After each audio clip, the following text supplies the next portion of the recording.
Bonjour Gideon Levy. Bonjour. Vous dites que 2009 a été l'année de la honte pour Israël. Pourquoi? Je pense qu'il y a un avant et un après opération Plan Durci. Ce qu'Israël a fait à Gaza, en utilisant des armes illégales, en usant et en abusant de son pouvoir militaire sur une société civile sans défense, et en commettant même des crimes de guerre. Le monde entier a vu tout cela et ne l'oubliera pas de sitôt, à mon avis. Et donc oui, j'ai encore plus honte d'être israélien aujourd'hui qu'il y a un an. Vous êtes très rare dans votre pays à dire de telles choses. Comment vous expliquez cette situation? Je suis une voix isolée parce que je pense que la société israélienne est totalement endoctrinée. Elle est très nationaliste, très favorable à l'armée. J'essaie de dire ma vérité. Mais le fait que j'ai la possibilité de dire ma vérité doit être mentionné. J'ai une totale liberté, je peux écrire ce que je veux dans les journaux, dire ce que je veux à la télé. Ça veut dire que les Israéliens, vos compatriotes, ne sont pas tout à fait conscients de la situation telle qu'elle est aujourd'hui? C'est une litote absolue. Ils n'en sont pas conscients du tout. Ils sont totalement aveuglés. Ils sont sûrs que l'armée israélienne est la plus morale du monde. Ils n'ont pas de problème de morale, ne se remettent pas en question.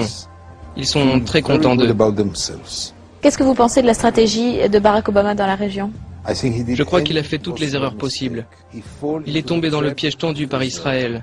Il a perdu un an sur la question stupide de savoir si les colonies allaient être gelées pendant 10 mois, 10 mois et une semaine, ou 10 mois et 3 semaines. Il est temps d'agir, pas de parler. Et si on ne force pas Israël à mettre fin à l'occupation, cela ne sert à rien. Ils vont à nouveau se rencontrer, négocier, il y aura un nouveau plan de paix. Et pendant ce temps, Israël continuera à construire des colonies. Et il a présenté un nouveau plan de paix justement au début de l'année. Et si vous regardez attentivement ce nouveau plan, vous verrez que c'est exactement le même que le précédent et que celui encore d'avant. Le premier plan remonte à 1968. Si vous comparez tous les plans de paix américains, ils se ressemblent tous, ils disent tous la même chose, et rien n'a été mis en place. Donc à quoi ça sert de perdre son temps à discuter quand il est urgent de faire quelque chose? Oui, mais comment on pousse Israël? C'est très facile, mais encore faut-il avoir la volonté de le faire. Israël n'est rien sans le soutien des États-Unis, sur les plans politiques, économiques et militaires. Les États-Unis devraient utiliser ce pouvoir pour forcer Israël à mettre fin à cette occupation, qui est illégale, inhumaine, et ne peut pas continuer pendant encore 40 ans. Israël a recommencé à faire des raids sur la bande de Gaza, a tué plusieurs Palestiniens. Est-ce que vous craignez une nouvelle guerre à Gaza très prochainement? Absolument. Nous sommes exactement dans la même situation qu'il y a un an. Ce qui montre bien que toute cette opération est un total désastre, un total échec. Donc ça n'a servi à rien? À absolument rien. Ils ont dit qu'ils allaient affaiblir le Hamas. Le Hamas est toujours aussi fort. Ils ont dit qu'ils allaient libérer Gilad Shalit. Gilad Shalit est toujours prisonnier. Ils ont dit que ce serait dissuasif. Cela n'a absolument pas été dissuasif. En ce moment, les relations diplomatiques entre Israël et la Turquie sont au plus mal. Qui est responsable de cette surenchère?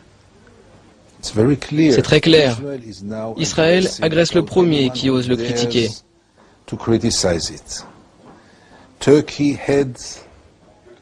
C'est tellement précieux d'avoir un allié comme la Turquie, un État musulman.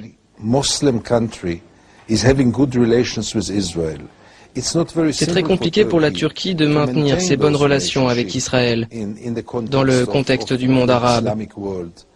Et pourtant la Turquie y tient. Et voilà, Israël humilie les Turcs.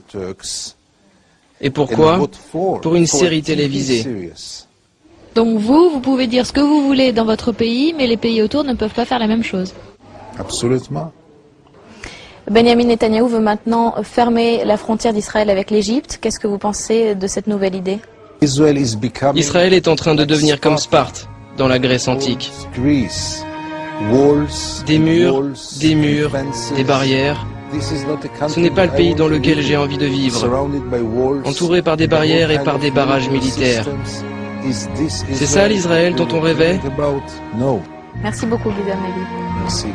Voilà, c'est la fin de cette émission, mais vous pouvez bien sûr la revoir en intégralité sur notre site internet Parole du Monde. C'est quand vous voulez, 7 jours sur 7, 24 heures sur 24 sur publicsena.fr. À bientôt.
لأجلك يا مدينة الصلاة